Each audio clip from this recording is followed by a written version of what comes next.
before we start this week, I wanted to talk really quickly about news that had me incredibly excited because it's a hugely popular book series in my family, and that is Raina Telgemeier got a 1 million book run order for her new book, Guts. Did you hear about this? 1 million. So that's amazing. I don't know her more than passingly, but I am so proud of her. 1 million book run is like she is almost single-handedly raising the next generation of cartoon readers and cartoonists. She is comics, I would say, like right now. Her and Dave Pickley. Yeah.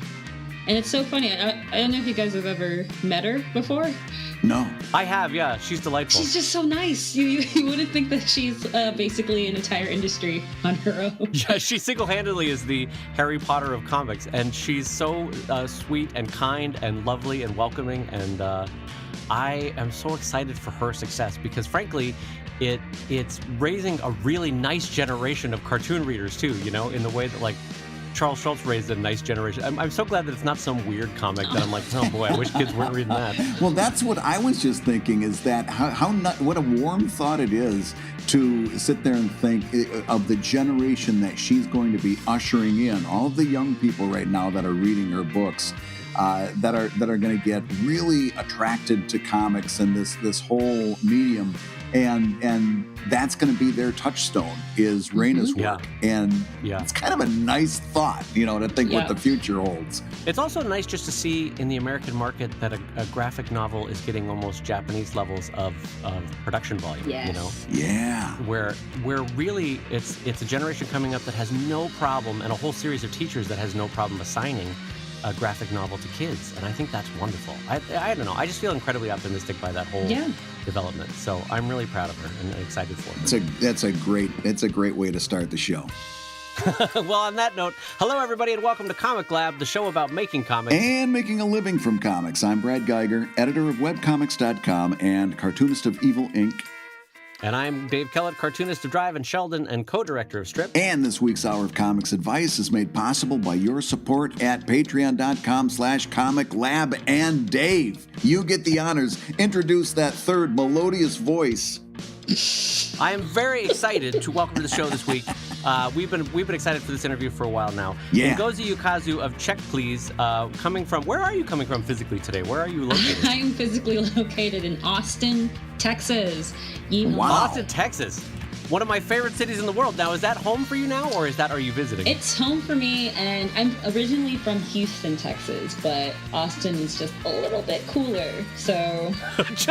by a factor of about 1,000 is it a little bit cooler, yeah. No offense, Station. What is the comic scene like in Houston? In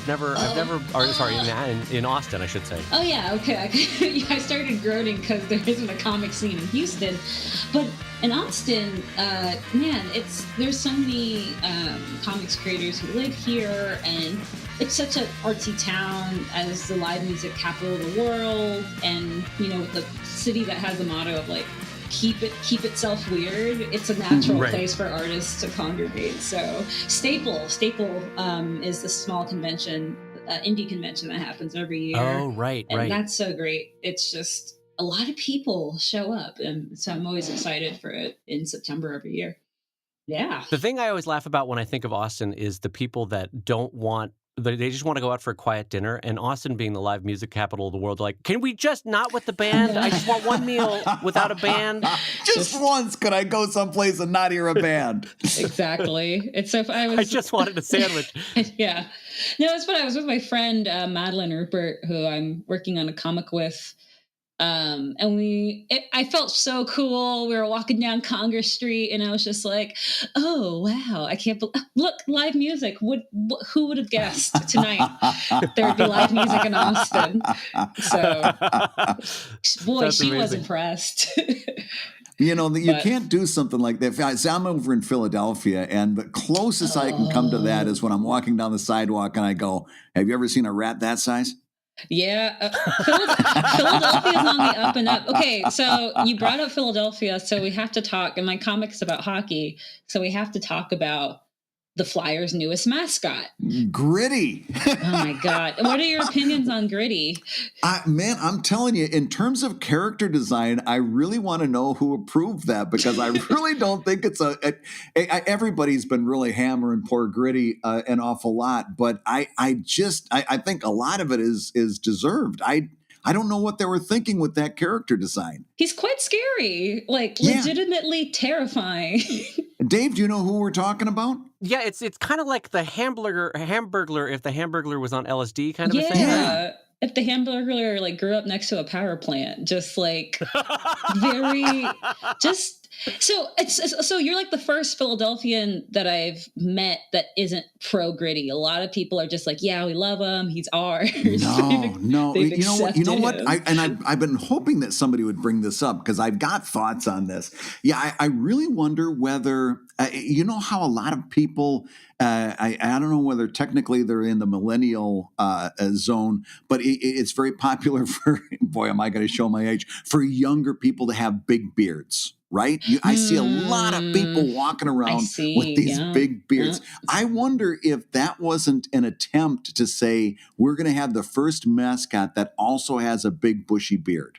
The first millennial mascot, I think, is that's kind of what I'm thinking. If I ever catch Gritty like ordering a small batch brewery beer, I'll have the last fact I need. Yeah, is that an avocado toast? I feel like they just took extra beard from Dr. Teeth and the Electric Mayhem and said, we're gonna make a character out of this.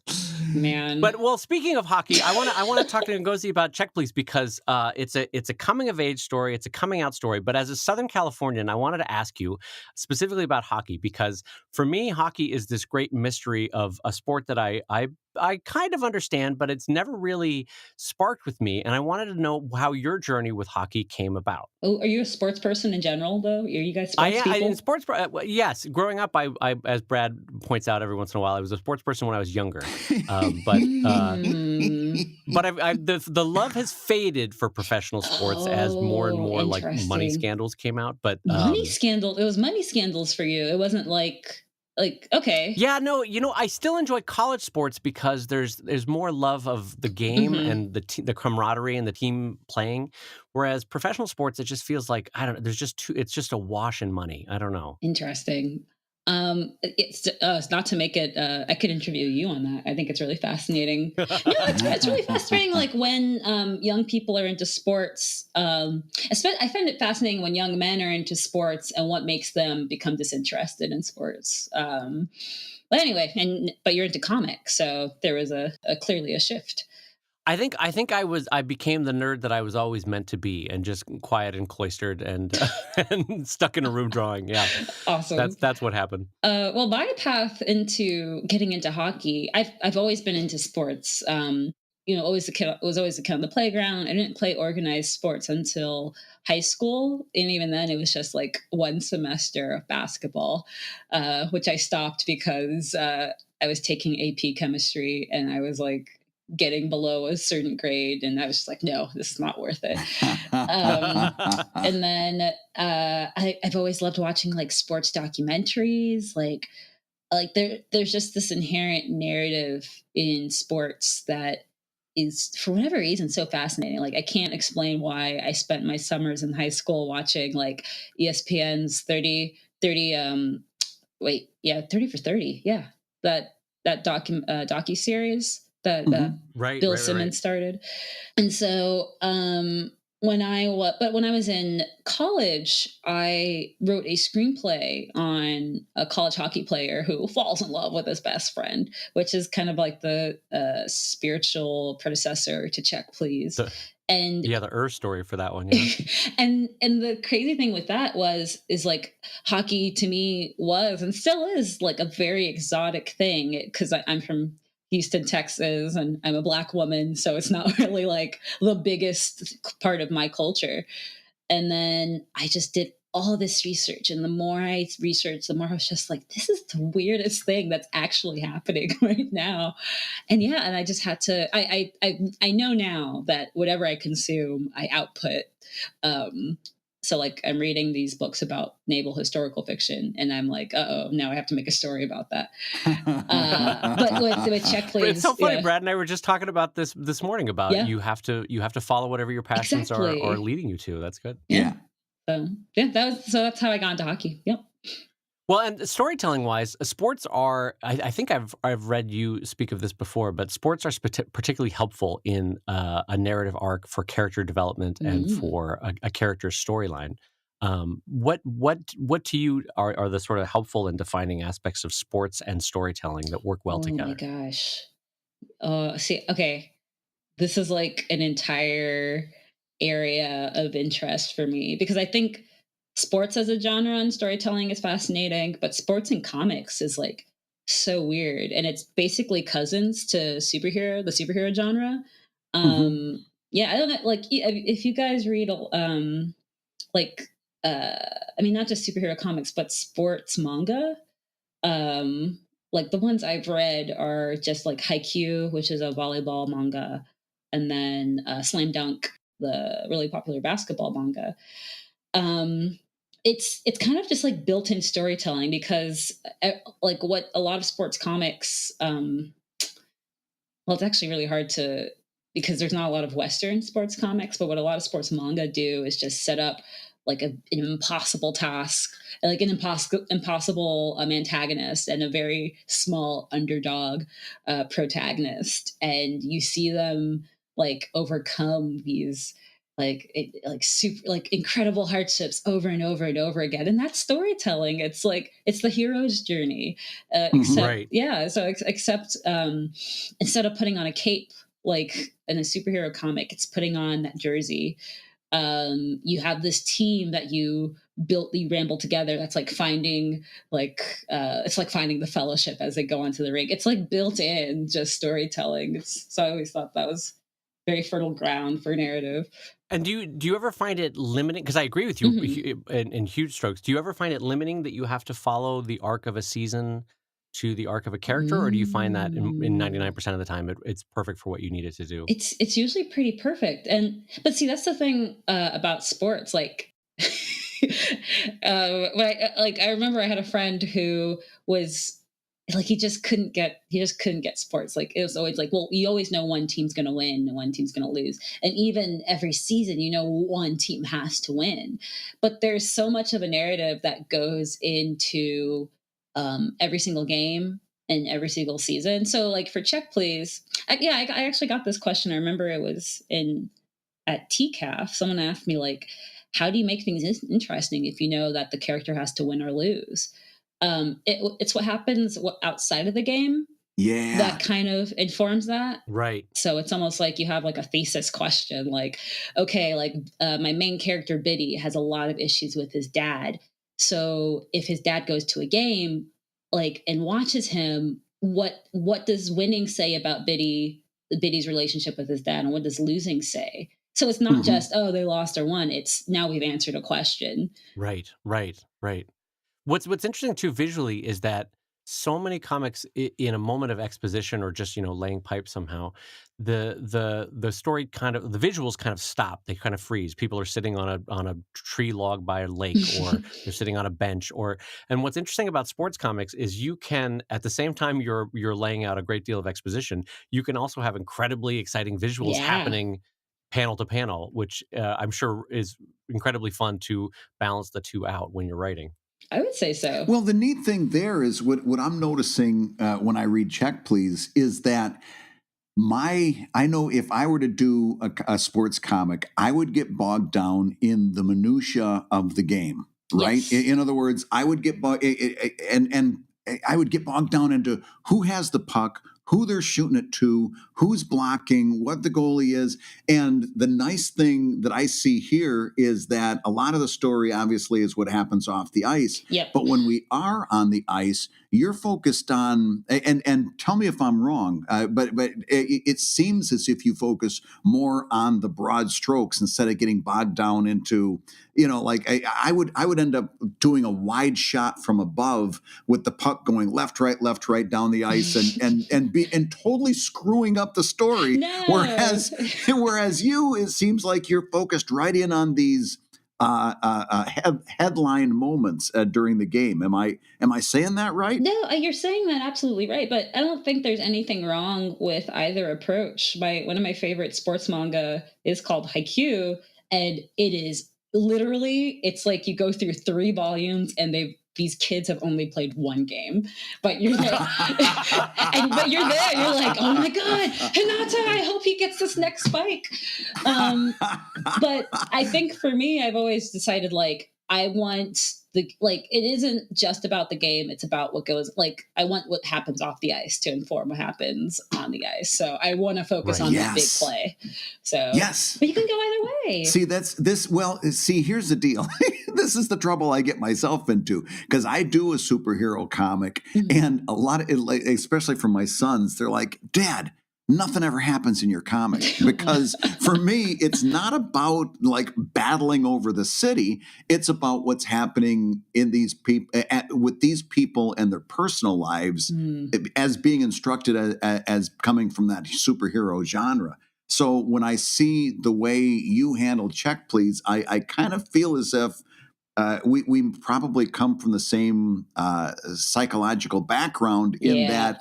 I would bet that you'd probably be similar in to say, no, it's really not about what happens on the ice. That is central, but the real story is what's happening around the ice. Mm-hmm. Yep. No, exactly. It's like I'm trying to think of like action, like in terms of action movies, like Die Hard is the perfect action movie, right? Mm-hmm. Maybe. You don't have to agree. Actually, I don't even know where I was going with that, because I was trying to think of like a spectacular action sequence is like meaningless without the meaning behind it, right?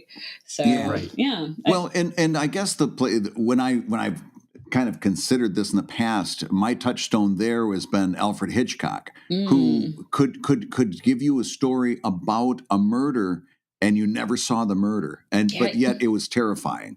Yeah. You know what I mean? Yeah. And sometimes for me, storytelling isn't about showing you in a documentary style exactly what happened. Sometimes it's saying this thing happened, and then here's the story that evolves from that moment. Yeah. And if I'm being honest, I think a lot of the omission of hockey action, and also just like general in between, because Check Please, my comic, it tends to just go from like boom, scene to scene. Yeah. Right. A lot of that is I was trying to make the comic as fast as possible, because I guess I was telling it in like real time. And then B, I get very easily distracted. I just want to tell a story as fast as possible. So well, it's really that actually leads me to a question that I had for you, because it's a really effective way of laying out the story. I mean, obviously people can read it when the new book in stores now from Macmillan and First Second, but on checkpleasecomic.com, let's talk for a second about how you display the story, which is different a little bit than how a lot of webcomics do it. Do you want to describe for us the thought behind sort of going chapter by chapter or story scene by story scene? Yeah, I would love to. Well, I can first start off by talking about the weird format that the comic is in. It's not in this like 11 by 17 more traditional page format. It's in this kind of panel, like almost like you're watching TV. And the reason I did that was because when I was starting grad school, I really wanted to make sure that I had a good portfolio for storyboarding. So Check Please was my practice for that. Yeah, it's all everything is TV based. Well, that's a whole nother thing that we need to talk to you about is your MFA from SCAD, which is fascinating. So we'll swing back around on that too. Yes, but keep going. I'm sorry. No, definitely. And so, yeah, I always wanted to write for TV and like be a screenwriter for television. And I just thought of Check Please as these like episodes that I'd put out instead of releasing a few pages at a time. And now that I think about it, ever since I've been making comics like as a teen, I always put out like complete scenes. I've never been able to just like put out a cliffhanger. I always wanted to like give an entire story in like a little chunk. So Yeah. Well, what I find great about that is that, like, it's sort of with the authorial voice. You're like, no, this is the way to read this, and if you're going to read it as this chunk. Yeah. Don't read it as a page. Don't read it as jumping around. This is the chunk you want to read, and there's something really satisfying about that. It took me a split second. I remember when I first got to the site ages ago. It took me a second to latch onto it, but once I did, I was like, oh, this is great. This is a very pleasant way to present a comic online. It's almost similar to how Instagram does panel by panel, in that once you use the standardized navigation buttons underneath, which are actually for chapters, you go up into the panel and then you see the little arrows appear on the left and the right, and you path back and forth through the panels, which is, I'm telling you, it's a fantastic way to read comics. I'm kind of surprised I don't see it more widely used. Well, thank you for that. That was totally built by my friend Aaron, who just built my entire site. And the reason that even exists is because when I was first putting this up on Tumblr, you can only upload images in these 10 picture photo sets, and with the photo sets you'd click through them. So it's kind of funny how you guys are. I really appreciate that praise for the comic, but it was totally on accident. It was because of Tumblr's functionality. Just take the praise that we think you're a genius. Just take the praise. Yeah, this is my genius idea. Yay! These are great ideas, kid. You're really fantastic. What can I say? No, but it still, though, the fact that you have stuck with it and made it work so well. I mean, granted, sometimes necessity, causes invention like this, but you've found a way to make it work really well, and I wanted to applaud you on that, because it's a really cool way to read a comic. It's a really effective way to read a comic. But now let's jump back, actually, since you brought it up, Tumblr, because one of the things that I always found interesting about the way you would present the comic is that it kind of like Akewood used to do. You jumped around to different media to tell the story. Oh my gosh. Yes. And that's also kind of like an accident. Like, I, of course, when I was making this comic, I never thought that it would be published. I just was making stuff. So like everything that, so there was a main comic, and then I was writing these weird blog posts, which I still do, which, I mean, like, you can never fit into a book because there's too many of them. Then I would just draw these sketches and put them out there. And then the biggest part was I would tweet as my main character, Biddy. So I didn't, there was no like grand plan for uniting all of these, and especially into a printable format. But in my head, I was just like, I have a lot of story I want to tell. Let me see. I just have to get it out. It is in any way I can, in any avenue. Right. Yeah. And do you ever find that there's like when you get an idea for a certain event or a moment or a thought for, say, Biddy, like, do you ever have a struggle internally of like, do I put this in a blog? Do I put this in a tweet? Do I put this in a comic? Oh man, that's a very good question. Usually it's determined by, if it's a comic, if something I'm going to put into a comic, it's usually I've written up the comic beforehand, so I'm not going to like add a fresh idea into the comic. But Right. if it's like I have this idea of Biddy like responding to the fact that Beyonce just gave the world news that she's giving birth to twins, I'm like, okay, I immediately have to make this a like side comic that I'll put on Tumblr, and like it's very topical, it's very fun. But if I stopped tweeting as Biddy, but if it were a tweet, I'd probably draw a picture of Biddy like crying in a selfie, and that would be the tweet. And he'd be like, "Thank God for Beyonce's womb" or something. Like, so yeah, Right. there's so many ways to like.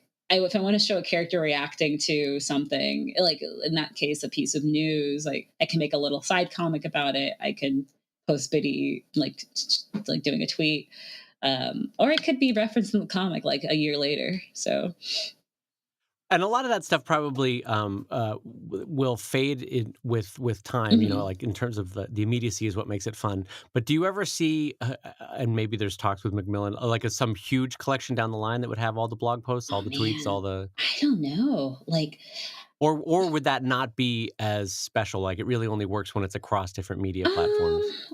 I'm not sure. I feel like there would definitely be some readers who would want that, who would want just everything in one place. But I've never been the type to, I shouldn't even be saying this. I've never been the type to value like something in its printed form too much. Like the things I'll buy in printed form are reference books, like because it's easier to flip through. But and I think for some, like having everything in a printed form would be like a reference book to them. But I don't know. I'm kind of like, just keep it online, keep it in its kind of random scattered format. It's fun discovering things as you stumble upon pages and links. Well, this is kind of a fascinating attitude. I hope you don't mind a follow-up question. So what does the book emotionally represent to you? Oh man. Oh my goodness. What does it represent to me? Okay. So I would say that I've been self-publishing Check Please for some time. But it's so funny. Oh my gosh. When I first self-published Check Please, I think it was 2015, I was finishing up grad school. I wasn't even done with grad school. And I was working with a company that in turn was working with a company overseas in China to get everything printed. And I just remember that was extremely stressful. But when the book existed, I was still stressed. But it existed. It was missing a page, which like in my oh my god, that's the worst. No, it's okay. It was like a page. Most people did not notice, and it's totally fine now. But I mean, I designed the book from scratch. Like I have no idea how that happened. I think I went into like a fever state or something because yeah. And so like having that in the physical form, it was weird. It was weird to see, and to see that people wanted to buy it was also very strange because the entire thing's online for free, which I've said in signings, I've said in panels, and I don't think Macmillan for a second, they don't care. I like that idea. You don't have to buy this; it's free. I'm like shouted. Someone came up to I was at a small press expo in Bethesda, Maryland, just like a month ago, and someone came up to my table and was like, "Yeah, we got the book in our library, and there's 32 holds on it," and I was like, "This is so dumb." I was very thankful, but I was like, that's absurd. Please just read it online. So having the self-published form kind of made it feel like that people cared about it because it was actually a physical thing that people would buy and then cherish. I think the biggest difference is seeing the book in bookstores and knowing that it's not just in bookstores, but in libraries. I think that's maybe the most like emotionally, that's like, oh, this is part of something this could be part of someone's like journey into comics. This could be part of someone's self-discovery. People that, aren't old enough to be like randomly online. And so I think that emotionally, that's probably the most meaningful part of being published on this platform. A library is so wonderful too, because you know that there's a kid out there that doesn't have the money to get a book, maybe doesn't read online yet, but that story is going to impact them in such a perfect way, you know? So that's like self-publishing could never get to that point. So it's really exciting. Yeah. Well, do you mind if we brag on your behalf that I hope I'm still right about this, that your self-published book on Kickstarter is still the highest grossing comic ever on Kickstarter? It's the highest grossing webcomics. So I can't say all of comics. I still think like, that's fine. I still think like, I don't know who has that title, but for webcomics, I'm very thankful that I at least got that. That's so exciting and amazing. Yeah, it's really, So here's the deal. So I'm and I'm going to ask the question that everybody who listens to this show wants me to ask, right? And part of it, I mean, number one, the reason that this Kickstarter went so well was because it starts out with a really good comic. The art is good, the writing is compelling. So you did a good comic. You put it out on Kickstarter, but this thing now is the most successfully funded webcomics Kickstarter. Did you use any strategies? Did you have an approach that you took that you think helped in this regard? Because that's what everybody wants me to ask. How do I do that too? How do I do that? Yeah. I would say like it's like a yes and no. It's something that, because if I were in a Hogwarts house, I would probably be in Slytherin. I can be very ambitious and analytical, but in no way, like when I did my first Kickstarter in 2015, I remember like it was in Savannah, Georgia, because I was still in grad school. I remember the day before walking down to the river and just like looking at all the water, trying to calm my heart down, because I was like, if this doesn't succeed, I will have to become a TA, take another job. Like if this doesn't succeed, I cannot make comics for a living. Like that's so there was a lot riding on it. But here's the thing. So I made sure I was like, I knew that I had a readership at that point, and I knew that people were excited. But one thing that I didn't realize that I had done was kind of, let's say, prepare my readers or accustom them to purchasing things, and also letting them know, and also for myself, gauging interest. So so like the first one of the things I did during another class that I took as a side project was I made this little zine that was a fan service sketch zine, and I put it online, I made a pre-order. I did pre-orders online. And when I did that, I can't remember the number that came in, but it was just like 100 people were wanting to get this random zine that I was selling for like, I think $7 or something. I don't even remember. And that was like the first time I realized that, oh, wow, there's readership, but they're invested enough that they want to own a part of Check Please in a way.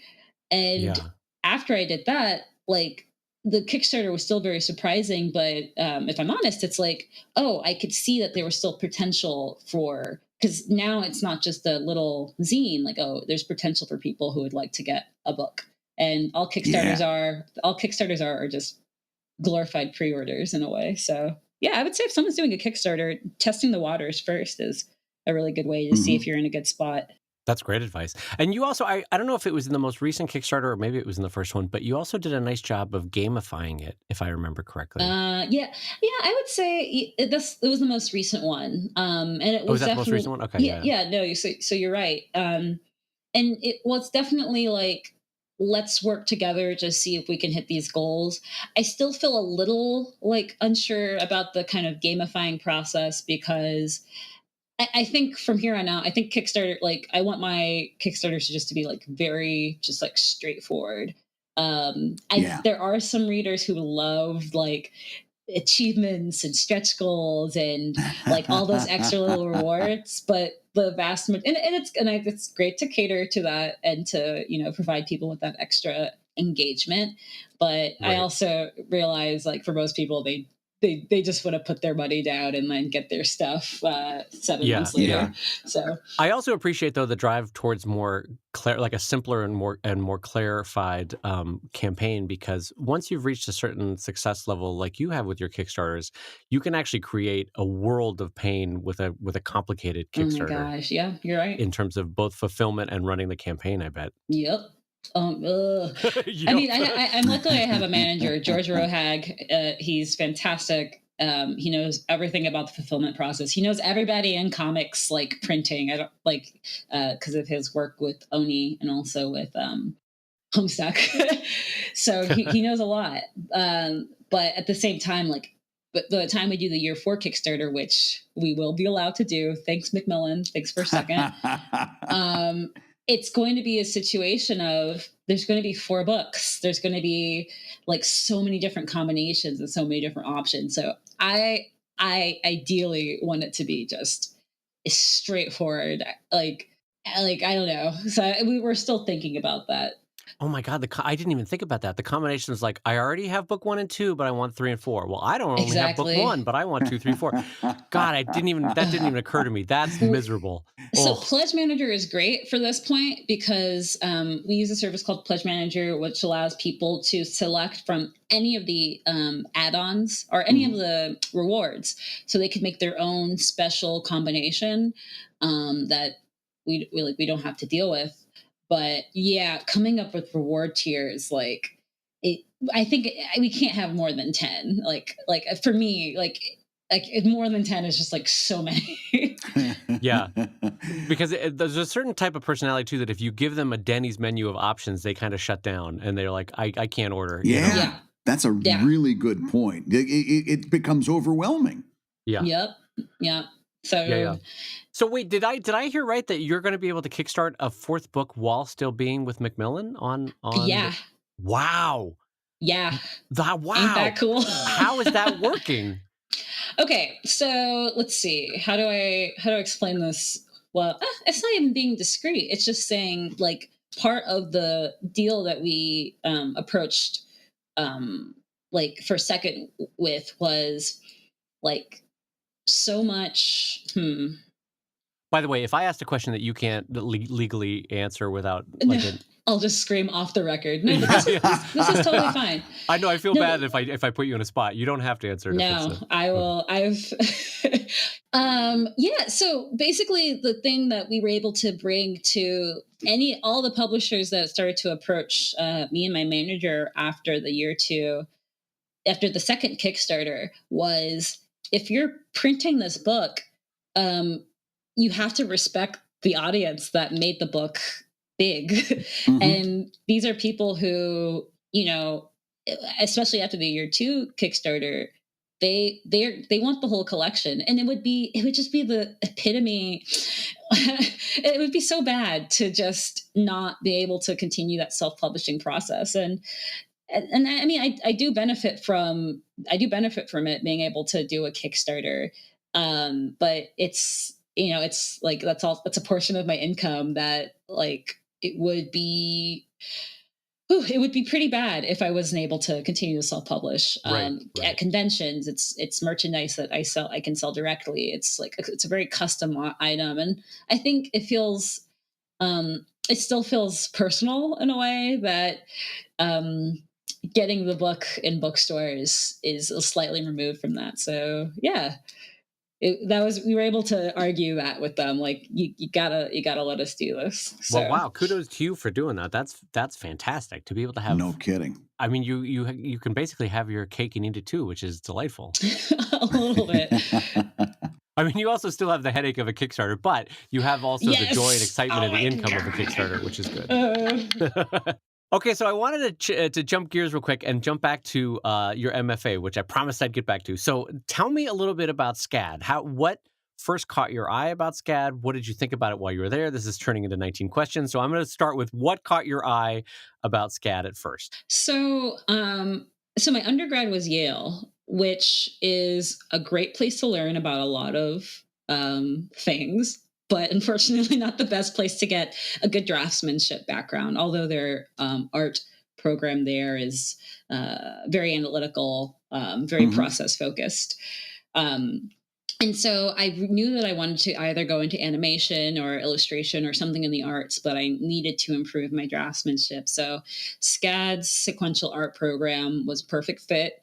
It's not a program where it's a program where you make pages, which is the only way to get better at comics. It's by churning out like page after page with as little I guess pretense as possible. You're just making pages. So they throw you in, which is really wonderful. It's interesting because now I definitely have a interesting opinion on art school in general. I actually, I would say. And what is that opinion? Here's my hot take. You're getting it from me. Right. I would say that for 95% of people, art school isn't necessary. And even for that last 5%, they could just go to community college. I'm a person that benefits from structure, and I benefit from instruction. So like SCAD worked for me, but the overwhelming majority of SCAD students don't work full-time in the industry, and even part-time in the industry, actually. So, and I just mean in terms of like what their income from making comics is. So it's not an equal. It doesn't make sense. Also, not to totally pull SCAD through the mud, but a little bit.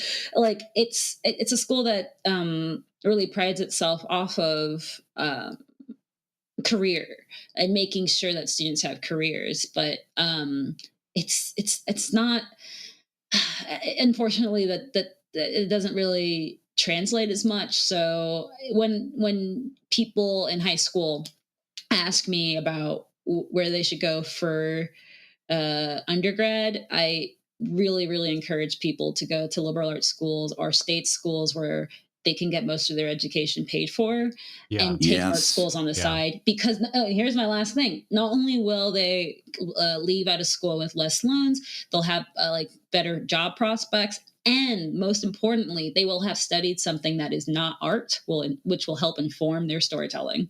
Like, there you go. Right. No, I happen to agree with that 110%. Yeah. I think you're absolutely right. And I've given the same advice. In other words, you definitely need a college education, particularly in the world that is evolving in front of us. And this is something you're going to need, but you give the absolutely perfect advice. Go to a state school, and you don't have to necessarily study art. Study something and then work on your art, because really the important part of comics is doing it and learning and being focused on what you're doing and getting feedback. I agree with you 100%. Well, it sounds to me like SCAD worked for you because as a member of House Slytherin, you were going to make it work, right? I was definitely going to win the House Cup at the end of the year, so I just had to. Yeah, but I mean, there's something to that. Like, you were going to succeed whether you did art school or not, if you know what I mean. Yeah. Like, you were going to make those pages somehow in your life. And I think it's that, like, it is the ambition of, like, since I was 14, I've been like putting my stuff online, and I've been figuring out weird ways to get paid for it. Like, I think I did my first round of commissions at the age of 15, like $7 for a bust. Great. That's great. But it was like, I set up a PayPal somehow. I think I had to ask my parents to make a bank account for me, but not so I can put like $7 in it. It's from a stranger online. Wow, I didn't tell them anything. But yeah.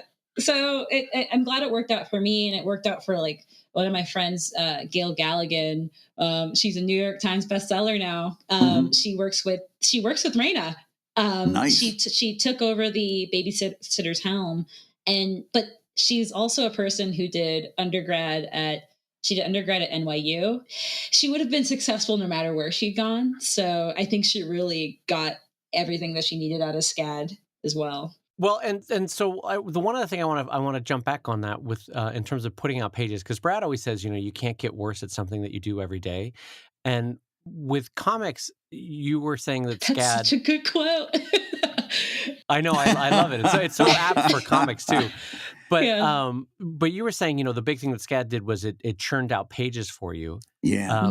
If left to your own devices, how many pages or how many comics do you tend to produce in, like, say, a month? Oh, that's such a hard question. Oh my gosh, especially because like the average like page of Check Please now, there's more detail in it than the average page before. Right. A month? Man, I would probably just say 20, but I also discovered that because I write, draw, color, and letter all of my work.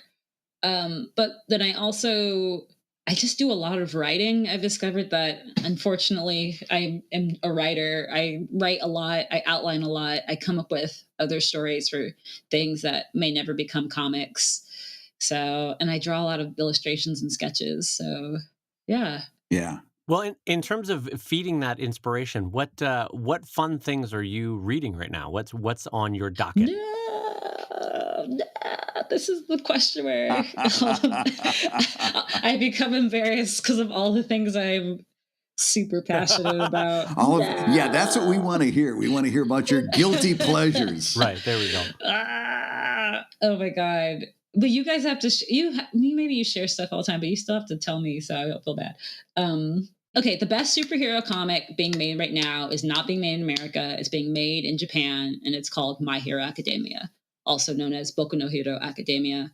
It's by a mangaka named Hideo Horikoshi. Okay. And this guy is like in his 30s. He grew up not only reading like Naruto and Dragon Ball Z, but also Spider-Man, X-Men.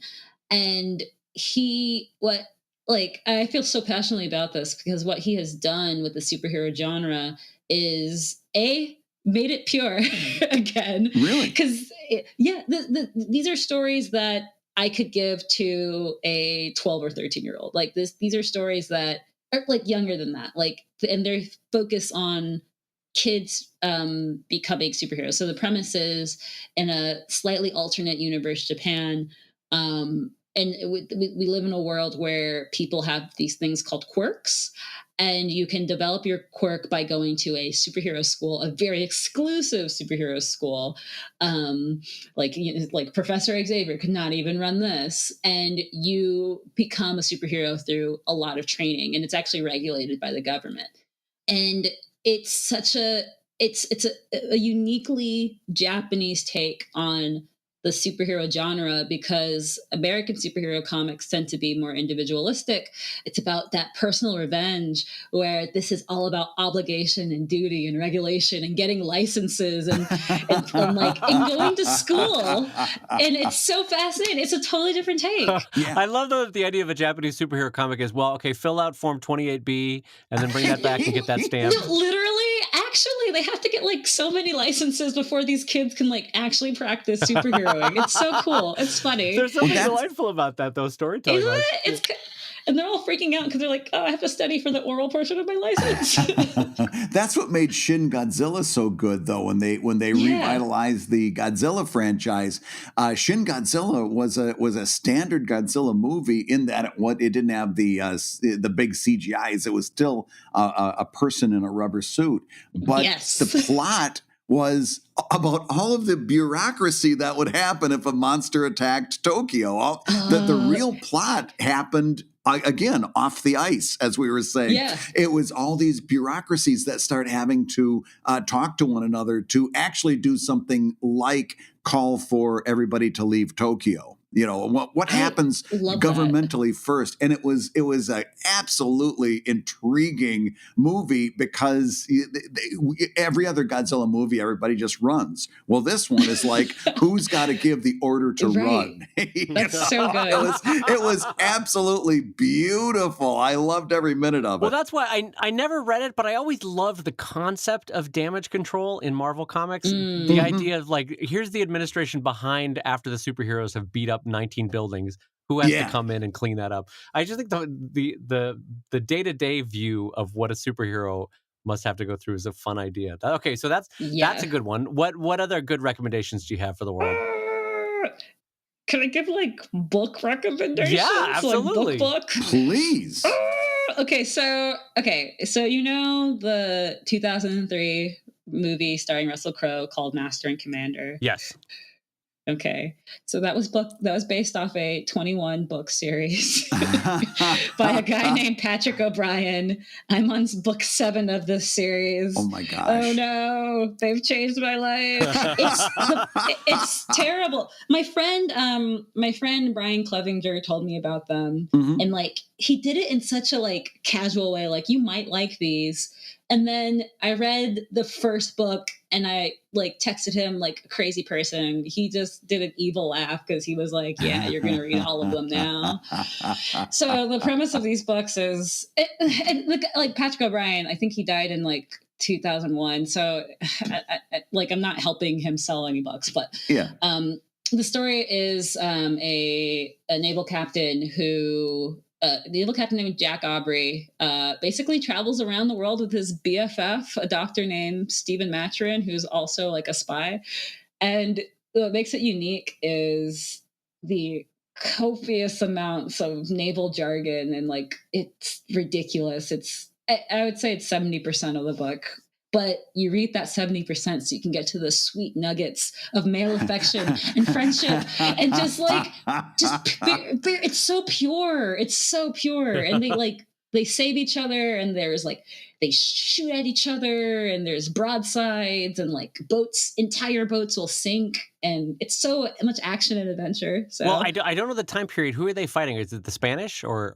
Oh, it's the French. Oh, it's the French. They hate the French. It's the 1800s. Oh, it's the 1800s. Okay.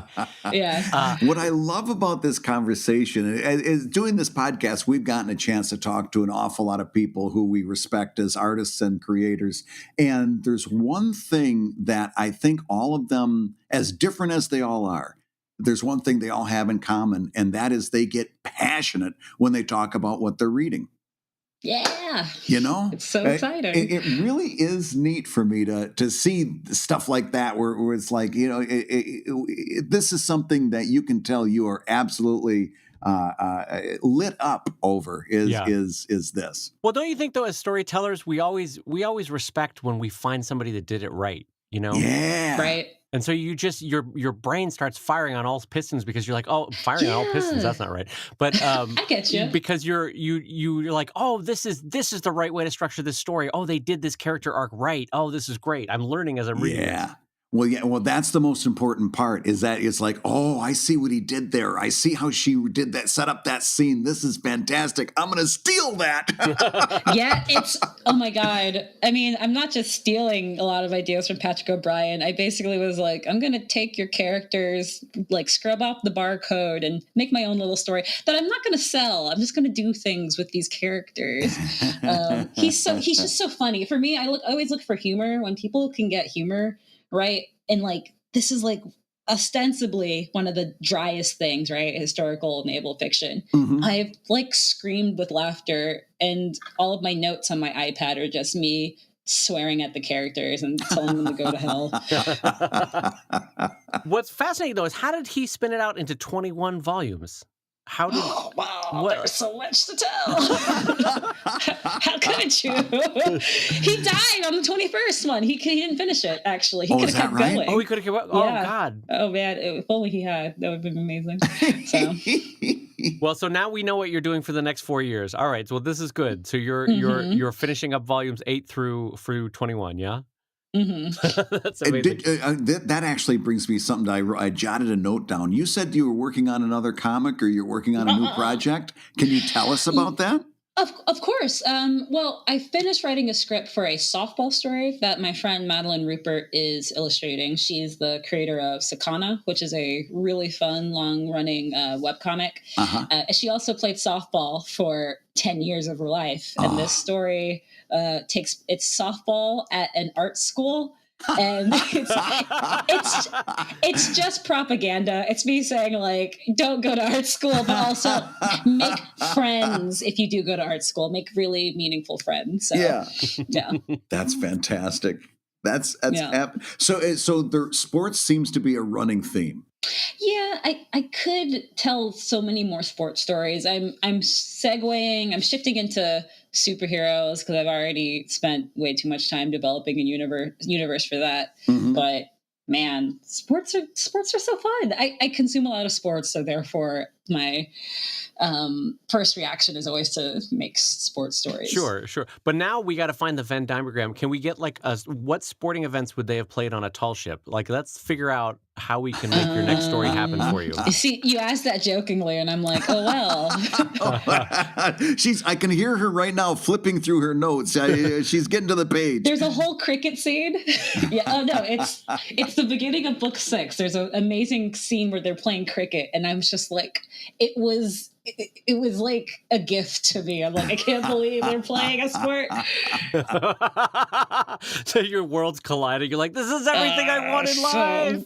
It's so good. I love that. Well, okay. Well, to round out the show, if you guys don't mind, there's some listener questions that I wanted to ask. And the first one is kind of interesting, especially given our topic. And here's the question. Are there any good books or sites on character development that you recommend? Or is this just something you learned the more you wrote? So let's direct that one first to our guest. So Ngozi, are there any good books or sites on character development and character building that you recommend? Or is this just something you learned the more you wrote? I think it's something you learn the more you write. But like, I would say there's a book called Into the Woods by John York. And he gives the most concise and like analytical explanation of what makes a character interesting. It's not just about a character's fears. It's not just about characters' wants. It's how we as humans are consistently trying to hide insecurities and also trying, like, we want things and we purposely self-sabotage ourselves.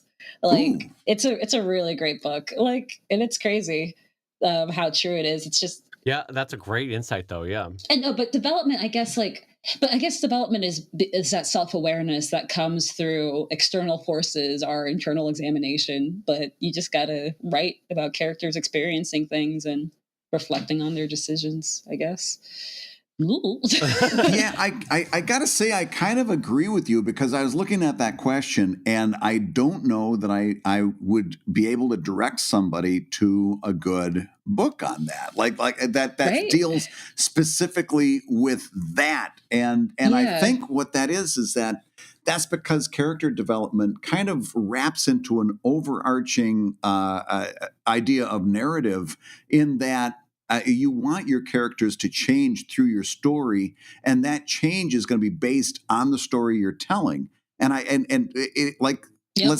let's address that from a different angle. If I were to write a book on character development, what would chapter 1 be?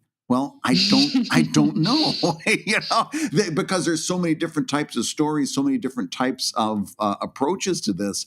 I think really I think you will become better at character development the more that you actually write your story with an idea towards, these people are not just sock puppets that talk. They are being changed by the story, and your ability to show that change is going to determine how well you're doing not only storytelling but character development. Yeah. I mean, does that make sense?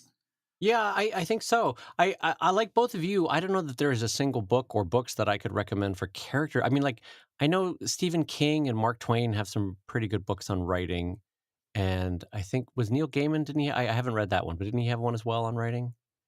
I'm not sure. Maybe not. Okay, the silence tells me that my brain invented that third book. No, I would say that's such an interesting question, though. It's almost, I always would feel like it's not the right question. For me, yeah, the go-to is, one of the things I always like to think of with a character is that, like Ngozi was saying, there's always that competing problem of insecurities and then the public face that we put on those insecurities, which is super true. But then I also think that another thing that's helpful with characters, even villains, is that a part of their mind always believes that they are the hero. And that's true with so many characters, is that um, in their own internal struggles, they always like to think that ultimately they're a good person and are trying to do the right thing. And that's a helpful way to write at least conflict-based storylines, I think. Um, and then the other thing that I have found helpful when I'm starting a story and I don't know who these people are yet, is a lot of characters, we reveal themselves, or we reveal them through their reactions to events. And so sometimes it's helpful, if you're creating like a character Bible, to just have created fake events in their past that they reacted to, and that helps you as a writer at least start to suss out who they are, because those events, which will never be revealed in the story, okay, well, in reaction to the divorce, they reacted like this, and that lets me know a little bit about them. Or in reaction to this war, they reacted like this, and that lets me know a little bit about them. So sometimes when writing a character Bible, that's helpful in just giving a little backstory to where they were, that the audience will never see, so that you know better where they're going to go, maybe. What do you do in Ngozi to keep yourself organized in terms of character? I mean, do you have a character Bible like David does? Do you have? I hear you writing notes as you're reading, so I'm thinking that might be likely. What's your process when it comes to character? It's so funny. Like, I always say I'm an organized person, and when it comes to storytelling, it's kind of a big old jumble. I made a wiki for my next universe, just because there were too many characters. Yeah, there's this really cool program called Tiddlywiki. It was made by British people. Say no more. It allows you to connect and basically make your own wiki, and then you can export it. So I've been doing that. But yeah, and actually, to go back to the question, I think maybe this person meant not like how a character, like maybe they weren't referring to character arcs, they were referring to making characters. I assume that, because then it makes more sense, right? Well, let's put it to you this way. If that was the question, how would your answer change? Yeah, it would still be the same, because talking about development is way too. It's like, how do you win at storytelling? Yeah. Yeah, exactly. Well, you know what? For fun's sake, let me change this question around for both of you. How do the visuals of your character development impact the writing, or vice versa? That's a good one. How do would you say, Dave? How do the visuals? Well, I phrased that poorly, but like the look of a character. Are they tall? Are they short? Are they wide? Are they do they have a massive mustache? Do they have weird spiky hair? Like how does that influence character development or character design in terms of writing? And how does the writing impact the character visual design? Man, yeah, you could definitely. I can't answer. I have to think about that a little bit. Okay, Brad, you want to take a stab at that one?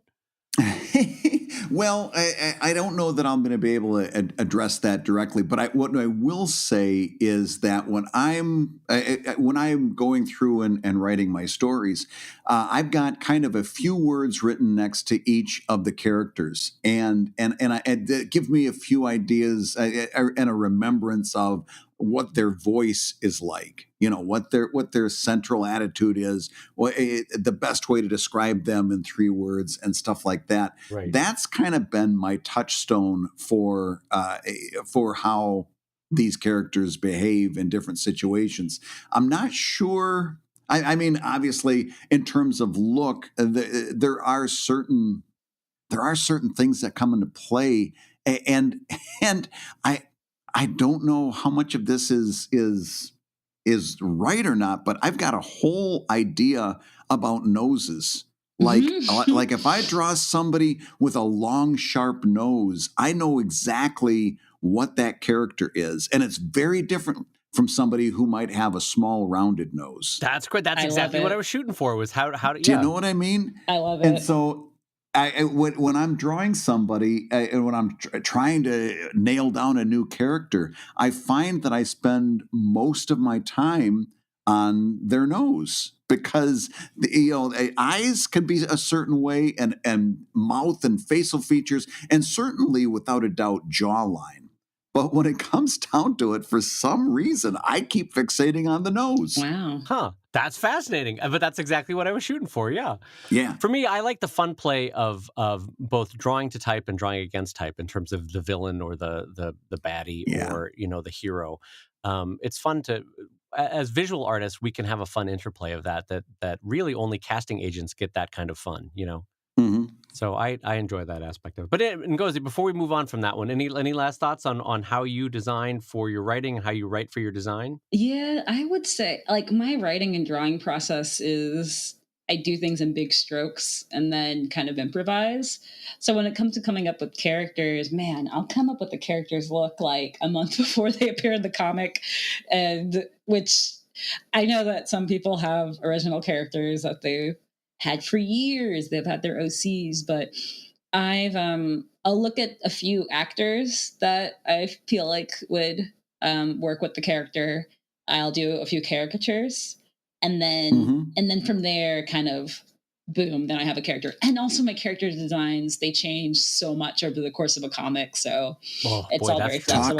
Talk about that for a minute, because there's a lot of people who are scared to let themselves do that. They think that they're locked in, but I think people need to hear that, because I do that all the time. Mm-hmm. It's like, no, this character is I drew this character in February. I'm drawing this person completely different in October, and that's okay. Because I know who they are better than I did in February, right? Yeah, yes. I don't know why anybody would get hung up on that. Comics aren't anything rigid. It's okay to experiment and let things change. It's kind of like coming to know the face of a person in real life in a relationship. You examine it more, you know it better, you know it differently. And so the same is true as you come to know a character. You're going to draw it differently as you come to know them better. I think it's perfectly natural. Yep. Well, Brad, why don't you finish this off? Do you want to read the last question we've got for today from a listener? This is something that I really want to hear from you folks about, because I think it's a central problem that many artists have. This person writes, when completing projects, I love repeatable processes and to-do lists. I also have so many ideas that my backlog of projects to eventually do gets pretty overwhelming. Do you have any suggestions for apps or physical methods to keep it straight without a lot of self-creative administrative overhead? And we're going to defer to our guest, Ngozi. What are your thoughts? How do you stay organized? Okay, if that's the question, then it's really easy. Just get a manager. I'm just kidding. No, I'm totally 100% kidding. I've always been relatively organized ever since like middle school when they first gave us planners. I've always just loved like checking things off and crossing things. Yes. Yeah. And so I actually me and my friends were actually having this conversation yesterday about what planners we're going to get for 2019. And I use a passion planner, which is really fun. Definitely type that down. It's really good because it also has like every month that puts a moment. You have to have a moment of reflection, which is really nice. I know that like Carrie Peace and I think Gail too. Carrie Peace just published a book, also a bestseller, The Adventure Zone with the McElroys, and she uses Excel, I think, to keep track of all of her pages. But every day I have a little to-do list that I cross off, and then I also have a bigger to-do list in my planner as well. Yeah. Wow, I'm looking at this passion planner, which I had never heard of online. I'm looking at it right now. That's a really cool thing. Yep, I think this woman she's like in her 20s too, but she's like. I think she does things where every person who buys one, they give it to like a kid at school. She's amazing. Oh, wow. That's cool. Yeah. I'm definitely going to have to check that out. Thank you for that one. Well, Brad, so Dave, how do you I was going to beat you to it. Dave, how do you stay organized? So I do three things. The first one, on a day-to-day basis, when I'm doing the things that I have to get done today, I still find that a written out list that I get to physically scratch out as I get them done, I find that so satisfying. I like the tactileness of a piece of paper for the to-do list today. I find really much more than like a digital thing that I click and then that thing, deletes out or lines out digitally. It's just not the same. So for the things that I'm taking action on today, I use a written list. But the two things that I recommend, Wunderlist is an incredible cloud-based app that's free. I think you just have to set up a Microsoft account. And Brad and I use it for this show. I use it with my assistant and I, Beth, here in the studio for long-term and short-term projects. I have whole separate sections for like things around the house that I need to get done. It's really helpful for capturing ideas that you might not get to for 6 months or stuff that you need to do later this week. And you can create a bunch of different categories. It's very easily trackable. It's very easy to recover something that you accidentally checked off as done. Wunderlist is great. So I recommend that. And then the third one is I'm very big on physical things in my studio that I can see. So I have a very big 30-inch by 20-inch wall calendar, the big ones that they have kind of in an office setting. Yes. And then I have a very large, Brad's makes fun of me for it, a magnetic board that I have broken down by week and by month of all the things I need to get done. And I move the little magnets around. Ngozi, I have like little magnetic like life game pieces that I put on whenever I get it done. So I don't know if you remember the Game of Life. Yeah, but Game of Life, of course. Yeah. So they're like have little magnets on them, and whenever I get one done, like, did I do today's comic? Great, that one gets a magnet. Did I go to the gym today? No, probably not. So that one didn't get a magnet per person yet. But anyway, so those are the three ways I do it: a written list, a magnetic list, and then a wall calendar with, and then I guess 4 things, Wunderlist as well. So nice. That's probably too many things. But okay, Brad, now you go. How do you stay organized on a day-to-day and week-to-week basis? I've got so many thoughts on this, especially because it just came up in our life. My older son is in high school, and he was having a little bit of trouble staying organized. And so we sat down. I said, okay, how are you trying to stay organized? What are you using? Well, I set reminders on my phone, and I'm like, yeah, that's the first problem because but you never do it in the moment. And then by the time you do it, you've forgotten to do it or you haven't done it. And, I am 100% against any digital method for personal organization. Oh. I don't like it because I think Wunderlist for what we do, Dave, is fine, but I'd never use Wunderlist in my personal life. And I'll tell you why. Because you need that immediate, I need to write this down. You need that trigger in your head. And the act of writing that down, you can write something, you can make a note so much faster than you can get your iPhone out and turn it on and launch the app. And then now you got to put something into this app. And you're going tack, tack, tack, tack, tack, tack, tack, tack, tack, tack. And then you've got to date it. And then you've got to decide what sound effect you want when it comes up and all this other bullshit. And listen, all that stuff is great, but nothing. So you know what I did?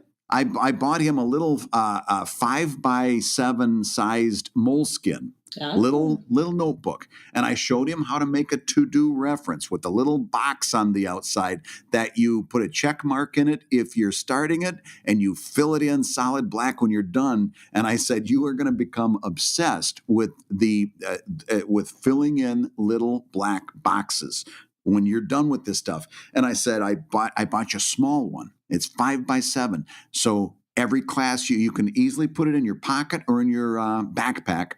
And every class, when you sit down, the first thing you're going to do is put it in the upper left-hand corner of your desk. Every time, and in the same place, I said, listen, part of this is getting a little bit OCD.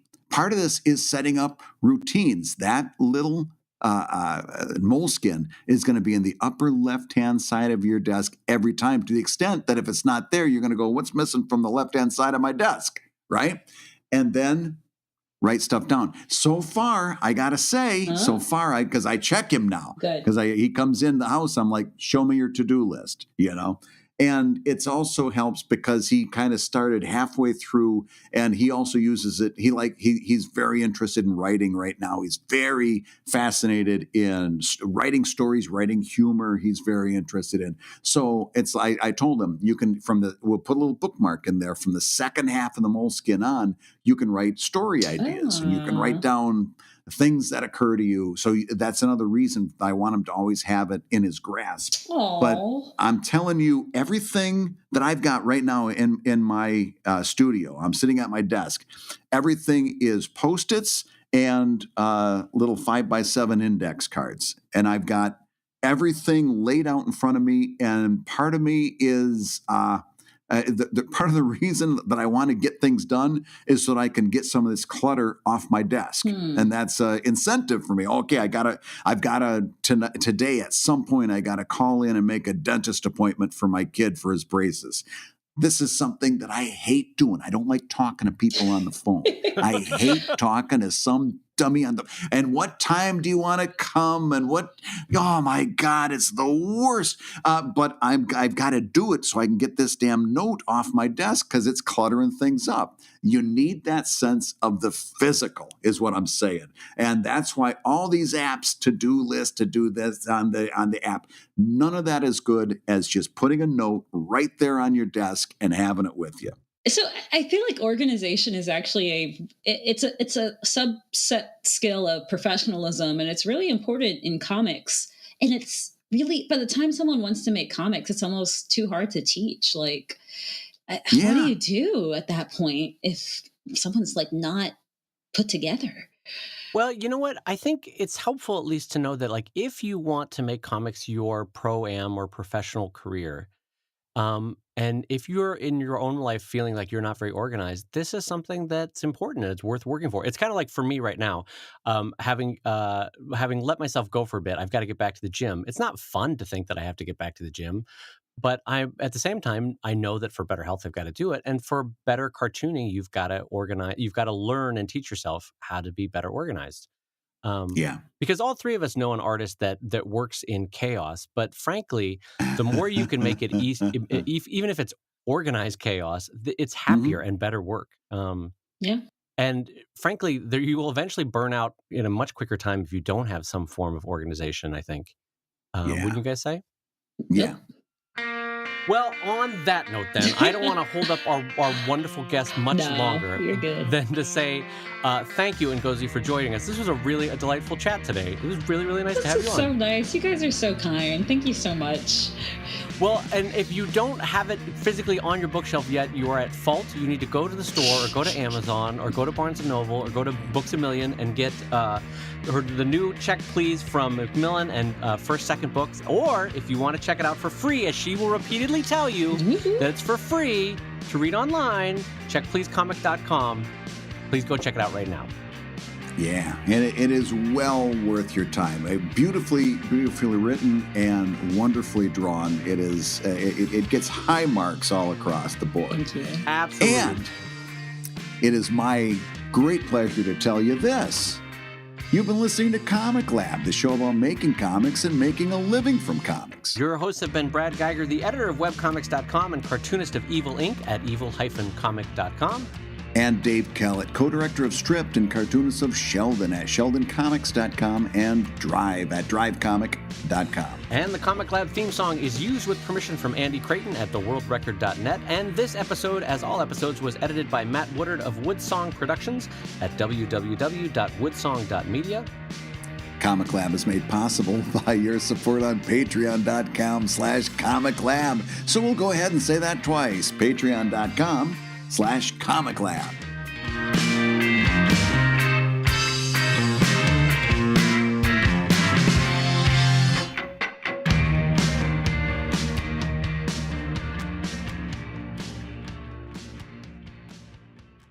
Have you ever seen a rat that size?